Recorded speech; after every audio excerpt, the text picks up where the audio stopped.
हफ्ते में 2 अच्छे दिन होते हैं, पढ़ाई के 5 खराब दिन हो जाते हैं। और 2 अच्छे दिनों के दम पे हम 2 हफ्ते बिताते हैं कि यार पिछले ट्यूसडे तो हमने 8 घंटे पढ़ दिया था, क्या बात। उस मंडे तो हमने 10 घंटे पढ़ दिया था। तो आप रोज 6 घंटा पढ़ो पर रेगुलर पढ़ो। क्या चाहिए होता है पता है उसके लिए? पैसा आपको किसी चीज से रोक नहीं सकता। स्टीव जॉब्स बोलता है कि डॉट्स लाइफ में बनाते चलो, लाइफ में डॉट्स बनाते चलो। डॉट्स कभी भी पता है ऐसे कनेक्ट नहीं होते, जब पीछे मुड़ के देखोगे तो लगेगा डॉट्स कनेक्ट हो गए। लाइफ में मेहनत करते चलो, पिलर्स डालते चलो। अभी तुम्हें नहीं दिख रहा वो पिलर्स कैसे जोड़ेंगे, पर जब एक दिन कहीं पहुंच जाओगे ना, पीछे देखोगे अरे यार ये ऐसे जुड़ी थी चेन। तो दूसरी चीज मैंने ये सीखी कि लाइफ में कोई भी मेहनत कभी भी वेस्ट नहीं होती। मुझे कितनी रियलिटी पता है कि पहली चीज लाइफ में पैसा आपको रोक नहीं सकता। दूसरी चीज कोई भी काम अगर आप मेहनत से कर रहे हो तो वो वेस्ट नहीं जाएगा, वो आगे जाके कनेक्ट होगा। अभी कनेक्ट होता हुआ दिखाई नहीं पड़ रहा। कई लोग मुझसे बोलते हैं मैसेज करके, सर बड़े लोग होते हैं कि मैंने बीएससी का कोर्स किया, मेरे कोई फायदा नहीं आया, मैं कुछ वेस्ट नहीं हुआ है, वो कभी ना कभी पीछे कनेक्ट होगा। बस आगे बढ़ते चलो काम।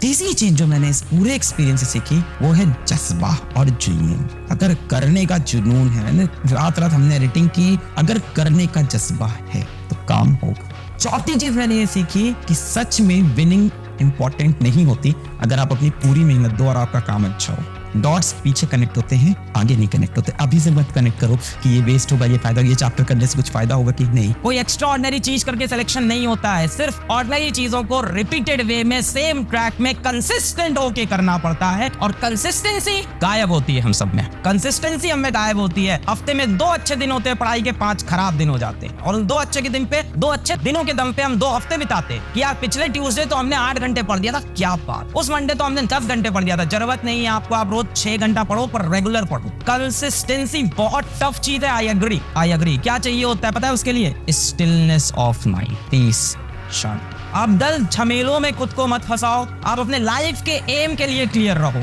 आप 10 झमेले में अपने आप को मत फंसाओ कि वो दोस्त लोग कहाँ घूमने जा रहे हैं, उसने कौन सा नया महंगा मोबाइल खरीद लिया है, उसके पास कौन सा लैपटॉप आ गया है, उसने जाके फेसबुक पे कौन सा मीम बना के हजारों लाइक पा लिया है। अरे यार ये लाइक वाइक पाने वाले 500 रुपए में बिकते हैं। 500 रुपए में 500 रुपए दे दो, तुम्हारी फोटो शेयर कर देंगे। सब कुछ नहीं है, सब छलावा है, सब झूठ है। अपने असली गोल को चेज करो। कि मेरे सामने अगर ऑल इंडिया रैंक 100 खड़ा है जो कि ठीक ठाक घर से, और मेरे सामने ऑल इंडिया रैंक 10,000 खड़ा है जो कि एक बहुत गरीब घर से, मैं बोलता हूँ ये वो बॉक्सर है जिसके दोनों हाथ पीछे बांध के इसको रिंग में उतारा था। ये है मेरा ऑल इंडिया रैंक 100, ये है मेरा ऑल इंडिया रैंक 1। ये बच्चा है जो झाड़ू करके यहाँ तक आया है। उसका संघर्ष किसी से कम नहीं होता भाई। हर इंसान के जीवन का अपना संघर्ष है। और कहाँ लिखा है कि जो बच्चा नीट के अंदर 710 लाया है वो जीवन के अंदर 620 वाले से ज्यादा सफल होगा? कहाँ लिखा है ऐसा? जीवन तो बहुत बदलता है, बहुत बदलता है। मेरी आईआईटी के अंदर 11,000 रैंक थी। अब आप दिखा दो आईआईटी के अंदर जिसकी रैंक 1, रैंक 10 रही, वो कहाँ है? किसी को डीमीन नहीं कर रहा हूँ, एक एग्जाम्पल दे रहा हूँ बस आपको मैं, कि जरूरी नहीं है कि उस वक्त किसी की रैंक आपसे ज्यादा होगी तो आप जीवन में पिछड़ जाओ। कैसे मैं लाइफ में सक्सेसफुल हो सकता हूँ? You can achieve heights in your life. I'm not saying when the time will come you will be successful. You can be successful. You might be successful. You have to be successful.